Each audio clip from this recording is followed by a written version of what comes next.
Lietuvos krepšinio rinktinė. Ang Lithuania men's national basketball team ay kumakatawan sa Lithuania sa mga internasyonal na kompetisyon sa basketball. Ang mga ito ay pinamamahalaan ng Lithuanian Basketball Federation, ang namumunong organisasyon para sa basketball ng Lithuania. Binansagan the Baltic Giants, sumali sa FIBA noong 1936 at nasa ika-8 pwesto sa ranking. Sa kabila ng maliit na sukat ng Lithuania, na may populasyon na mas mababa sa 3 milyon, ang debosyon ng bansa sa basketball ay ginawa silang isang tradisyonal na puwersa ng esport sa Europa.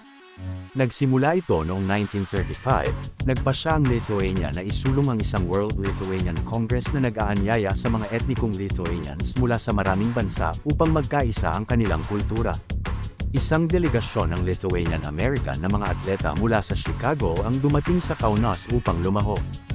Ang ilan sa kanila ay nanatili at nagtuturo sa mga Lithuanian ng lihim ng laro. Ang Lithuania ay gumawa ng isang sorpresa, nanalo sila ng 1937 Eurobasket laban sa Italia, ito ang kanilang unang kampyonato sa kasaysayan. Inulit na muli nila ito noong 1939 laban sa karibal sa Baltic rehiyon na Latvia. Pinamunuan ito ni Frank Luban na tinawag na Prones Lubinas, at Coach Konstantinas Savikis na tumulong sa pagpapasikat ng basketball sa bansa at tinawag na grandfather ng Lithuanian basketball. Ang mga Lithuanian American na ilan sa kanila ay ipinanganak sa US ay tumulong sa pagbuo isang competent na team para sa panahong yun, kabilang sa mga ito sina Prones Lubinas, Joseph Zukas, Prones Talzunas, Felixis Krioshanes at Coach Savikis. Kasunod ng pagsasanib ng bansa sa Unyong Sobyet sa panahon ng digmaan, ang mga manlalarong Lithuanian ay madalas na bumubuo sa core ng pambansang koponan ng Sobyet. Ang pinakalaganap na halimbawa ay ang 1988 Olympic basketball gold medal winning team, na nakakuha ng halos lahat ng score nito mula sa 4 na Lithuanians na sina Valdemaras Chamišas, Rimas Kurtinaitis, Šarūnas Marciulaitis at Arvydas Sabonis. Pagkatapos ng pagpapanumbalik ng kalayaan ng Lithuania noong 1990, muling nabuhay ang pambansang koponan.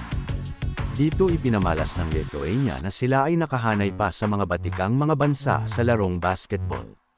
Sa 1992 Olympic nakasungkit muli sila ng bronze medal, pangatlo sila sa Croatia at kampyong US Dream Team. Napagwagian din nila ang titulo ng Eurobasket sa ikatlong pagkakataon noong 2003, at isang bronze medal din sa 2010 FIBA World Cup. Sa kanilang pag-iral bilang malayang bansa nakapagtala sila ng 3 bronze sa Olympic, 1 bronze sa FIBA World Cup, 3 gold sa Eurobasket.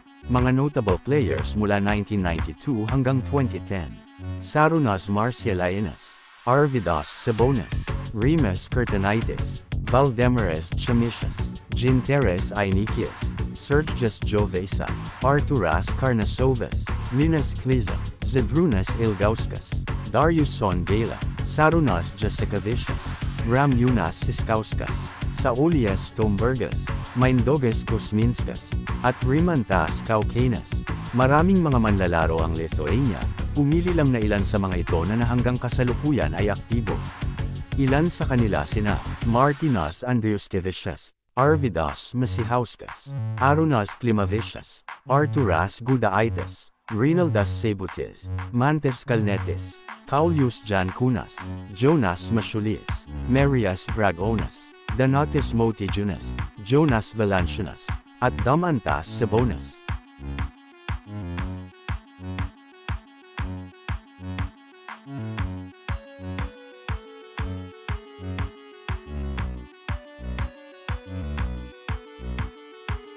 Thank you for watching. Help build the archive. Subscribe, like and share.